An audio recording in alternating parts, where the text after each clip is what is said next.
Ler ou escrever? Essa é a grande questão para muitos pais e educadores que estão começando a jornada da alfabetização com uma criança. Por onde a gente começa? Bom, hoje vamos mergulhar fundo nesse dilema. A pergunta central da nossa análise é essa aqui. Qual habilidade tem que vir na frente? Pode até parecer uma escolha simples, mas olha, a resposta para isso define todo o alicerce para o sucesso da criança lá na frente. E por que isso é um dilema? Porque apesar de ler e escrever serem super importantes, a complexidade de cada uma para o cérebro é bem diferente. E entender essa diferença é o que vai nos dar a resposta sobre a ordem certa. Vamos começar então pela leitura. Sabe aquela ideia de que aprender a ler é um processo natural, quase como aprender a falar? Pois é, muita gente acredita nisso, mas a ciência mostra que a história não é bem assim. E aqui a gente já derruba um grande mito. O nosso cérebro, veja bem, ele vem programado para a linguagem falada. A gente aprende a falar ouvindo. Agora, a escrita é uma invenção, uma tecnologia. Por isso, a leitura precisa ser ensinada, sabe? De forma clara, com um método.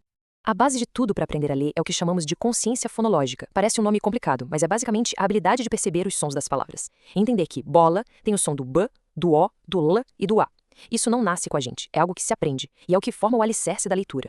Certo, então já vimos que ler é um processo que precisa ser ensinado. Agora vamos olhar para a outra metade dessa equação. Se a leitura já tem seus desafios, a escrita eleva essa complexidade a um outro nível. E a lógica é a mesma da leitura. Ninguém simplesmente acorda sabendo escrever. É uma habilidade que precisa ser ensinada de forma organizada, passo a passo, para que a criança consiga dominar essa arte. O que torna a escrita tão complexa é que ela é multifacetada. É como se fosse uma orquestra. A pessoa precisa, ao mesmo tempo, saber segurar o lápis, organizar as letras no papel, pensar no que vai escrever e ainda por cima usar tudo aquilo que aprendeu na leitura. É muita coisa junta.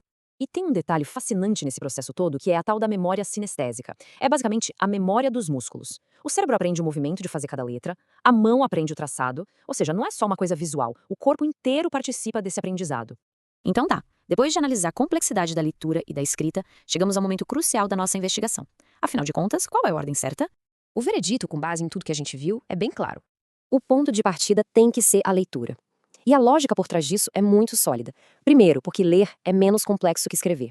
E o mais importante, a escrita depende totalmente das habilidades que a gente aprende lendo. Não tem como escrever sem antes entender como as letras formam sons e palavras. Essa citação aqui resume tudo perfeitamente. Ler é, de certa forma, absorver o conhecimento. Escrever é usar esse conhecimento de forma ativa para criar algo novo. Por isso que a leitura precisa vir antes. Ela é a base, o fundamento onde a escrita vai ser construído. Ok, já entendemos o porquê de começar pela leitura. Agora vamos para o como. Saber disso nos ajuda a focar em estratégias que realmente funcionam para estimular essa habilidade desde o comecinho. E para ajudar com isso, a fonte da nossa análise de hoje sugere 3 atividades bem simples, mas que são super eficazes para construir essa base de leitura de um jeito leve e divertido. A primeira dica é genial de tão simples. Sair colando etiquetas com nomes nas coisas de casa. Porta, janela, cadeira. Isso cria um ambiente onde a leitura está por toda parte. E a criança começa a conectar a palavra escrita com o objeto de forma supernatural, quase sem perceber que está aprendendo. A segunda atividade é criar famílias de palavras. É pegar palavras que rimam, como gato, pato, rato, e mostrar como elas têm um padrão, um som parecido. Isso ajuda o cérebro da criança a reconhecer esses padrões, o que acelera muito o processo de aprender a ler. E, por último, transformar a decodificação em um jogo. Decodificar nada mais é do que juntar os sons das letras para formar uma palavra. Isso pode ser meio maçante, mas se vira uma brincadeira, um desafio divertido, aí a criança embarca na hora. Então, para amarrar tudo isso, a grande lição que fica é esta.